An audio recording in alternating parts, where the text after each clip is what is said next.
నమస్కారం, ETV news కు స్వాగతం. ముందుగా ప్రధానాంశాలు. మోదీ సూచనలతోనే జీఎస్టీలో మార్పులు, ఆర్థిక మంత్రి నిర్మలా సీతారామన్ వెల్లడి. ఉపరాష్ట్రపతి ఎన్నికకు కూటముల సన్నద్ధత, బీజేపీ కార్యశాలకు హాజరైన ప్రధాని మోదీ. పంజాబ్, హర్యానాలో తగ్గని వరదలు, బహదూర్గఢ్లో నీట మునిగిన వందలాది కార్లు. చంద్రగ్రహణంతో మూతపడిన ఆలయాలు, రేపు సంప్రోక్షణ తరువాత తెరుచుకోనున్న ద్వారాలు.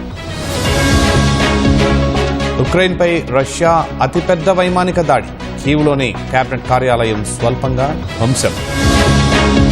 ట్రంప్ సలహాదారు నవరోకు షాక్ ఇచ్చిన ఎక్స్, భారత్పై తప్పుడు ప్రచారం చేశారని స్పష్టీకరణ.